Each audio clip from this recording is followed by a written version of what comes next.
Buenos días. En la conferencia matutina del día de hoy se destaca nuevamente el tema de la cuestión energética. Uno de los periodistas preguntó al presidente que por qué había un sobrecosto de la refinería Dos Bocas. En primero hay que entender que el concepto de sobrecosto en Dos Bocas no se puede aplicar de ninguna forma. Porque el sobrecosto es cuando, por ejemplo, en la Estela de Luz, con Calderón se planteó un costo inicial y luego sin modificar el proyecto aumentó el costo y luego otra vez aumentó el costo y aumentó por lo menos casi 3 veces que lo original, pero sin modificar el proyecto. Ese sí es un sobrecosto. Estiman una cosa, no modifica nada y termina costando 2 o 3 veces más. En el caso de la refinería en Dos Bocas, Tabasco, el presidente explicó, no hay tal sobrecosto. Dijo que había un proyecto original, pero conforme se fue construyendo la obra y además, entiendo yo, se fue viendo cada vez con más claridad que el tema energético y la utilización sobre todo de los hidrocarburos todavía va para largo. Entonces el presidente lo que explicó es que se construyeron otras plantas que no estaban originalmente contempladas en el proyecto. Lógicamente eso aumentó el costo, pero a diferencia de la Estela de Luz no es por un sobrecosto, como ya lo explicamos, sino es por un costo real que la refinería originalmente proyectada ahora cuenta con más plantas de las iniciales. Esa es la cuestión central. Entonces no nos engañemos como siempre quieren los grupos de la derecha conservadora. Más bien hay que ver el fondo del asunto con la nueva política que aplica el presidente y que seguramente se va a reflejar muy bien en el cuarto informe de gobierno. Fíjense bien, antes, para construir, por ejemplo, el aeropuerto de la Ciudad de México, había inversión de la iniciativa privada y había inversión del gobierno, ya sea del gobierno federal y del gobierno estatal.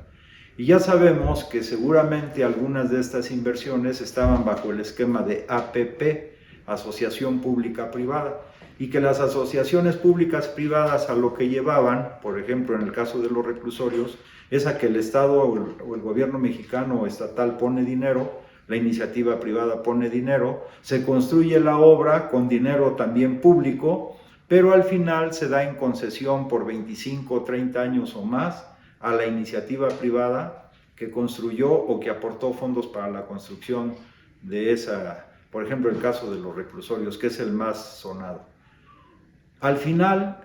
el gobierno pone recursos y las ganancias por 25 años son para la empresa privada que entró en el esquema de APP, Asociación Pública Privada. Pero el presidente rompió su esquema nefasto, que nada más consistía básicamente en saquear recursos, ya sea del gobierno federal o de los gobiernos estatales. Rompió esa cadena, esa inercia neoliberal que se venía dando y en las obras, grandes obras que se están construyendo y que tienen reconocimiento internacional, como el caso del aeropuerto Felipe Ángeles o Dos Bocas Tabasco, la refinería,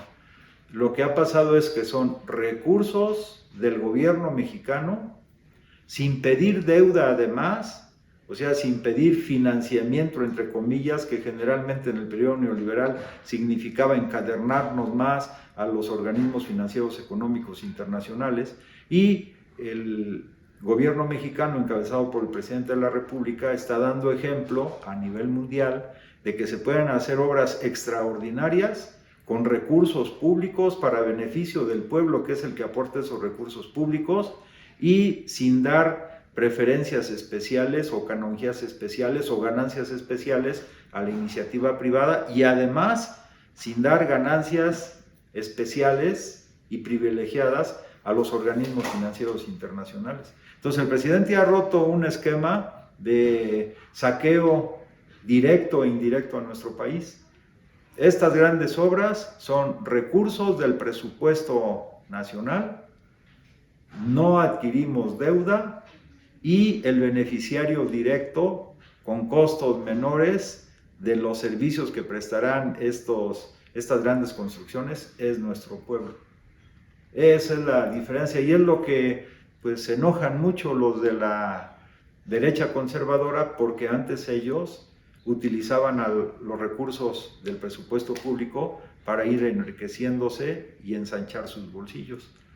Ahora, por otro lado, también es muy importante resaltar el cambio cualitativo porque en algunas de estas obras, sobre todo en el Aeropuerto Internacional Felipe Ángeles o en la construcción de las sucursales del Banco del Bienestar o en la construcción de los cuarteles de la Guardia Nacional, interviene gente altamente preparada que son, entre otros, ingenieros militares y que ellos ya de por sí pues tienen su salario propio y que de acuerdo a la ley no solamente están, aunque es su tarea principal, defender la soberanía nacional y preservar el territorio nacional, no solamente es esa su tarea, sino también contribuir al desarrollo de nuestro pueblo. Entonces el presidente ha cerrado un círculo virtuoso muy importante, como es no deuda, obras de gran calado importantes, ahorrar y no hacer gastos superfluos del presupuesto nacional, y por otro lado integrar en la construcción de varias de estas obras extraordinarias la participación del Ejército Mexicano. Finalmente, en el tema energético hay que recordar que el presidente, visionario como siempre, ha tenido gran acierto al construir esta refinería en Dos Bocas, al comprar la refinería en Deer Park, y si queremos algún elemento para ello, podríamos citar lo que ha planteado Elon Musk, en los que afirma que el mundo necesita seguir extrayendo petróleo y gas para poder sostener la civilización mientras se desarrollan otras fuentes sostenibles de energía. Añadía que la transición hacia la energía sostenible es uno de los mayores desafíos a los que se está enfrentando el mundo y que a pesar de los avances todavía tardará décadas en completarse. En el sentido de que acaba de declarar que el mundo necesita más petróleo y gas para hacer frente a la situación actual. Es una situación energética muy complicada y que vino a complicarla más la guerra entre Rusia y Ucrania, pero está quedando claro lo que el presidente dijo desde el principio, que en la transición energética no es para 1 año, 2 años o 3 años, sino él dice que por lo menos para el 2050 la importancia del petróleo y el gas va a seguir latente en nuestro planeta. No porque se promuevan, digamos, el uso intensivo de energías fósiles, sino por las necesidades propias y la naturaleza propia de la transición energética que tenemos. Y finalmente también no hay que dejarnos engañar. Afortunadamente el presidente dice que pues nuestro pueblo es uno de los pueblos más concientizados en el mundo, pero vale la pena destacar que así, por ejemplo, cuando hicieron el montaje en relación a Florence Cassés. El caso de Florence Cassés implicó una sacudida para todos los que trabajamos en Primero Noticias. Yo no me di cuenta de este montaje. Que ya vimos que originalmente, pues como se repitió por Televisa originalmente y por el rey de los montajes, y luego por otros medios, y luego además el gobierno federal pues permitió esa manipulación de la información porque ellos sabían claramente que era un montaje. Entonces nos engañaron prácticamente a todos, aquí y a nivel mundial. Bueno, así nos dimos cuenta de ese engaño y de esos montajes, en parte por la persistencia del gobierno francés de poner en libertad a Florence Cassés, creyendo en la versión de ella. Pero así como ese, yo creo que hay centenares o miles de montajes que se hicieron, sobre todo a través de las cadenas televisivas, y que se siguen haciendo no nada más en nuestro país, sino a nivel mundial, con el cual pretenden seguir engañando a los ciudadanos de todo el mundo de cosas que no existen y que son fabricadas ya sea para distraer la atención de los ciudadanos de problemas más candentes o bien para hacer como una especie de ejemplo de cómo pueden llevarse a cabo la represión cuando no se está de acuerdo con los objetivos de las grandes empresas que tienen el control de estos medios de comunicación y a los intereses que ellos sirven.